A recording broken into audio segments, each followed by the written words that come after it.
Olá pessoal, tudo bem com vocês? Eu espero que sim. Antes de começar a aula, eu gostaria de dar para vocês dois recados. O primeiro, que o registro de frequência de vocês no Classroom, para que seja finalizado, é necessário responder as questões e clicar em enviar. Aí a sua presença estará registrada. O segundo recado é para os alunos que pegam atividades impressas nas escolas, que retornem essas atividades, devolvam para que os seus professores possam corrigir e atribuir nota. Agora vamos então à nossa aula. O meu nome é Thierry, eu sou o professor de Geografia e acompanharei vocês na aula de número 45 da segunda série para o ensino médio. O tema da nossa aula de hoje é o mundo no século XXI, o Brasil e as suas relações com as organizações internacionais.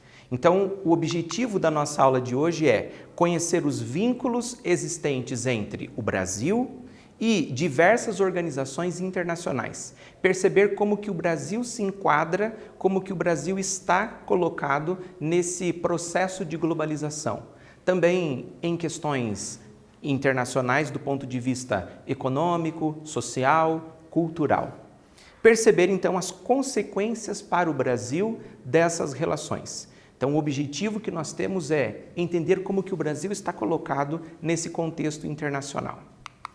Pois bem, uma das primeiras informações a respeito do Brasil e a sua colocação no mundo é que o país é o principal exportador de commodities que existe no planeta. E o que seriam essas commodities? Produtos simples, produtos que possuem um valor agregado menor por exigir no seu processo de produção uma menor tecnologia.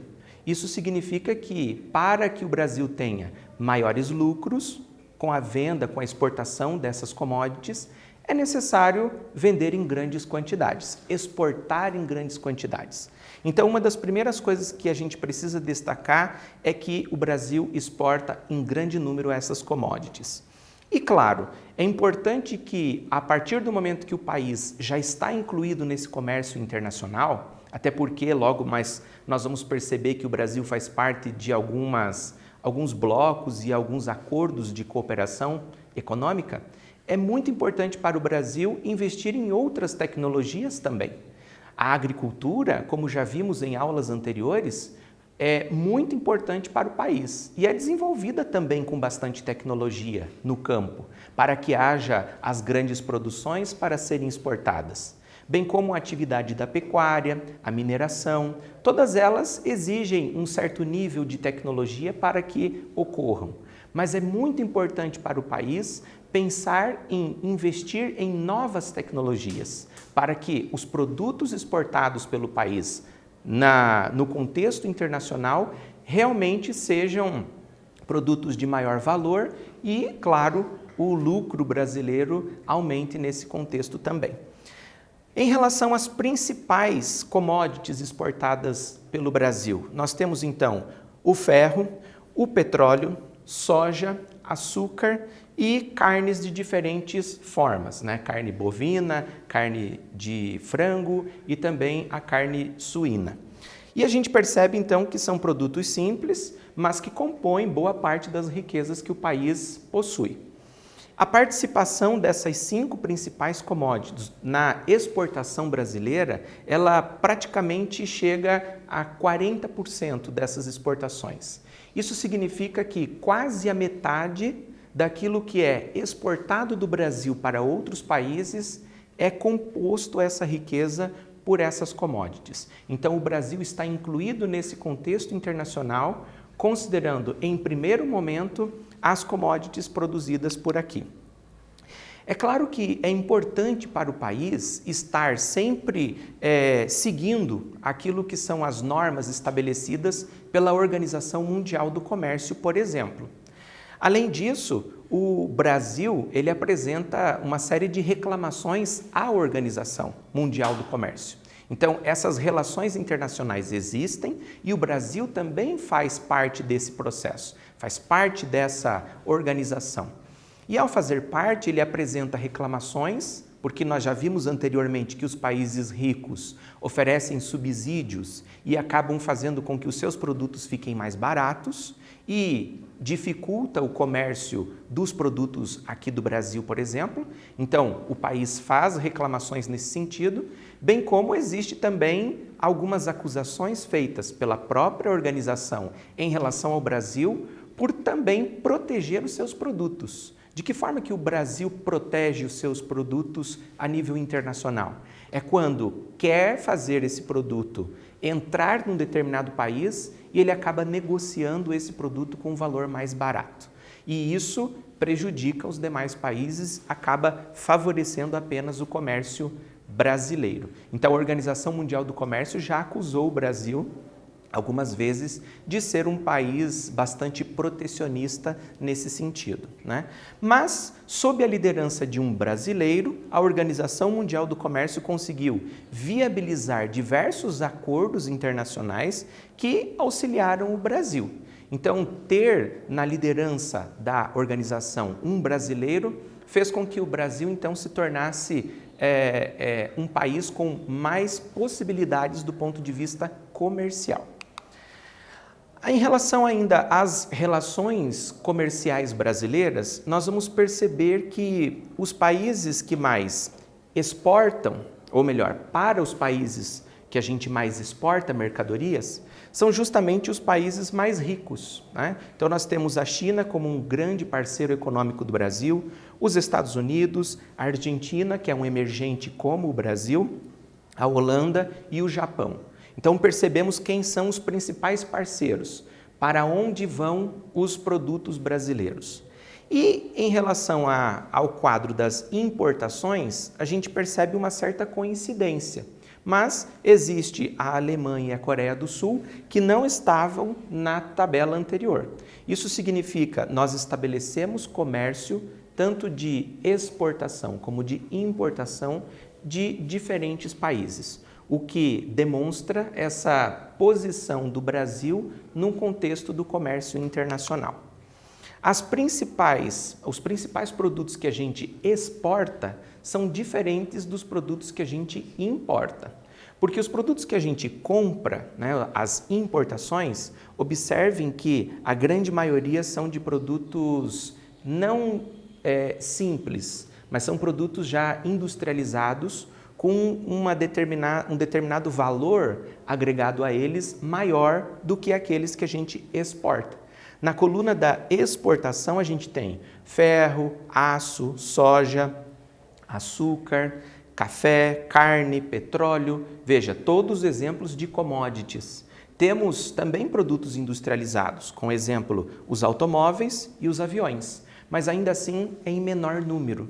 Isso significa que nós exportamos produtos mais baratos e importamos produtos mais caros, porque na coluna das importações a gente tem produtos eletrônicos, peça para automóvel, medicamento, os próprios automóveis, óleos combustíveis e vários outros que são relacionados à indústria. Então é necessário pensar, se nós importamos produtos mais baratos e exportamos produtos ao contrário, se nós importamos produtos que são mais caros e exportamos aqueles que são mais baratos, nós vamos precisar então fazer com que essas exportações sejam muito altas, de modo a compensar essa balança comercial, uma vez que nós poderemos apresentar um déficit nessa balança se o conjunto das importações forem de produtos mais caros com maior valor do que aquilo que arrecadamos com as exportações.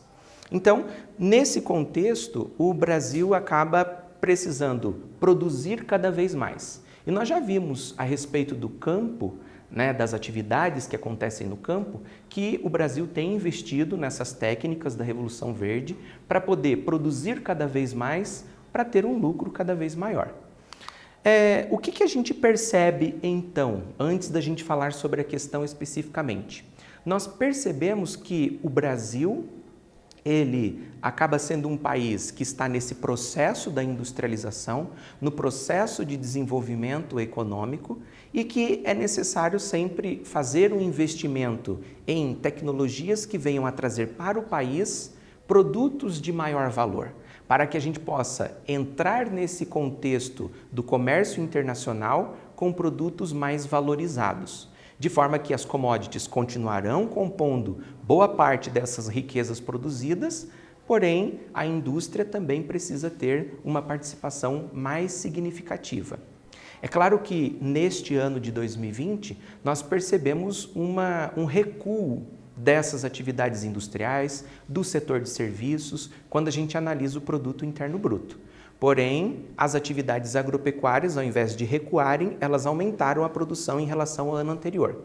Isso significa que a pandemia não atingiu essas commodities. E por que eu digo isso? Justamente porque há muitas críticas por parte dos economistas de que vender ou exportar commodities é algo ruim.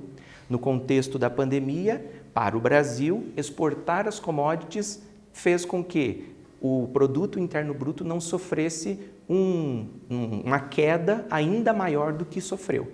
Isso porque as atividades agropecuárias continuaram evoluindo em relação ao ano anterior. Então, as commodities são importantes nessa composição do PIB brasileiro. Mas é claro, sempre interessante que o país invista em produtos mais caros, digamos assim, com maior valor agregado, para que possa ter lucros maiores também. Em relação ao quiz, nós temos então uma primeira pergunta sendo feita para vocês, que é o seguinte: assinale a afirmação correta sobre a crítica dos economistas em relação à exportação de commodities. Lembrando que as commodities são esses produtos simples, que tinham alguns exemplos na coluna de exportações do Brasil: soja, carne, café, açúcar.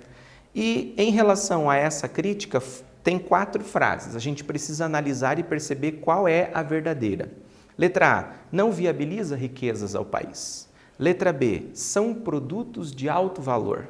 Letra C, por apresentar baixos valores e exigir pouca tecnologia para se obter, é necessário vender muito para se obter vantagens.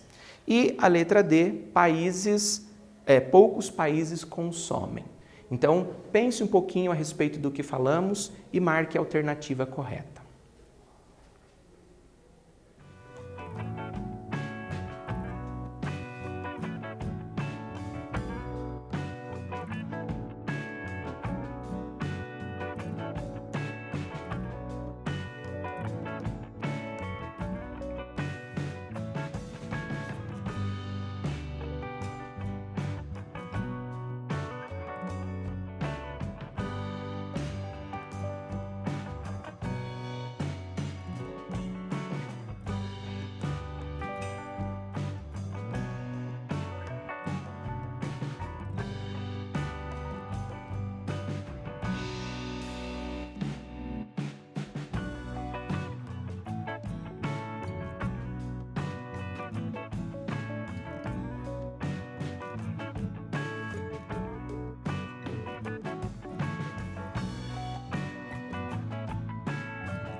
E aí, pessoal, conseguiram ler e compreender essa questão?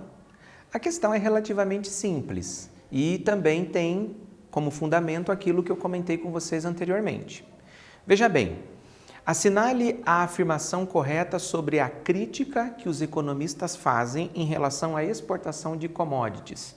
Então, a gente já sabe que o Brasil exporta em grande número essas commodities, sabemos que são produtos simples, com baixo valor agregado, e existe então uma certa crítica que um grupo de economistas fazem em relação a isso.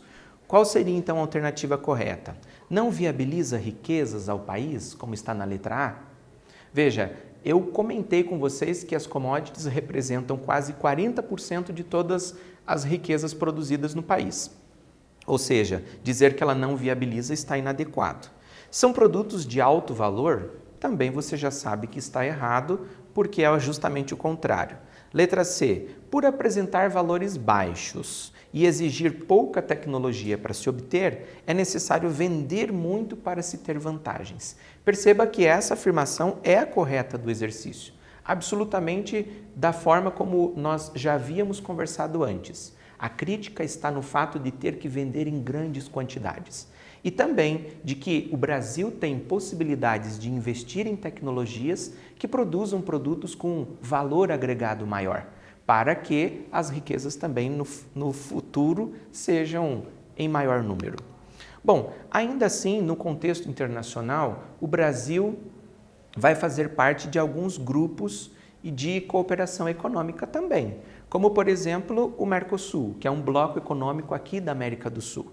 Então, observe que os países membros do Mercosul são estes, colocados no mapa: Argentina, Uruguai, Paraguai, o Brasil e a Venezuela. Percebam também que destes, o Brasil é o de maior extensão territorial e é o que possui também o melhor desenvolvimento econômico, digamos assim. Então, acaba de certa forma, não que diretamente, embora já aconteceu, liderando esse grupo, né? Então, por conta dessa condição que o país apresenta. Também faz parte da Unasul, que seria essa união dos países aqui sul-americanos, também objetivando relações econômicas, políticas, sociais, culturais, com uma maior aproximação. Além disso, faz parte dos BRICS, que é um conjunto de países emergentes, que o Brasil, Rússia, Índia, China e a África do Sul fazem parte. Faz parte do G20 financeiro, que é o grupo de países emergentes, né, com economias em desenvolvimento. E também é um dos membros da Organização das Nações Unidas. Então, o Brasil, nesse contexto, ele acaba aparecendo em diversas formas ou de diversos jeitos, não apenas do ponto de vista comercial. Mas é claro que nesse mundo que vivemos agora, nós temos o capitalismo, as trocas comerciais muito bem colocadas. Os BRICS, conforme eu comentei com vocês, que é composto por países que estão nesse processo de desenvolvimento econômico e que o Brasil também faz parte. E o objetivo é justamente essa cooperação econômica no cenário mundial. Muito bem, vamos então para a segunda questão. Quais vantagens de estabelecer acordos internacionais entre os países? Vimos que o Brasil faz parte de vários. Quais seriam as vantagens para o país? Letra A, fortalecer vínculos com os diferentes países do mundo? Letra B, criar um processo de aculturação? Letra C, incentivar que os países ricos possuam formas de explorar os mais pobres? E a letra D, tornar os países ricos menos dependentes dos que são menos desenvolvidos. Pense um pouquinho e anote a resposta correta.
E aí, pessoal, essa questão, conseguiram analisar e anotar a resposta correta? Pense, quais seriam as vantagens de se estabelecer acordos internacionais entre os países? Letra A, fortalecer vínculos com os diferentes países do mundo? Me parece que a resposta certa já está na primeira alternativa, né? Uma vez que estabelecer esses vínculos é algo positivo para ambos os países, né? E ter a possibilidade de um acordo comercial, por exemplo, facilita essa conexão, facilita essa ligação entre os dois países. Ou até mesmo mais, se formos pensar os blocos econômicos, que daí reúnem um grupo maior de países membros. As outras alternativas estão incorretas. Então, durante essa aula, o que nós conversamos foi sobre os acordos e grupos de integração econômica que visam estabelecer esses vínculos comerciais para que sejam vantajosos para os países que participam. Então, o Brasil estar no Mercosul é observar que ele pode estabelecer, então, conexão com outros e isso venha a facilitar a integração do Brasil, o comércio, até a circulação de pessoas, a diminuição de taxas de alfândega e outros tipos de impostos, e então acaba fortalecendo esse vínculo entre os países, como a gente viu na questão agora há pouco. E o Brasil se beneficia desses acordos porque ele também vai fazer parte desses grupos. Então, diretamente, o Brasil acaba se beneficiando por fazer parte, fazer esses acordos de integração, o que possibilita, portanto, essa conexão. Eu agradeço a participação de vocês e até a nossa próxima aula.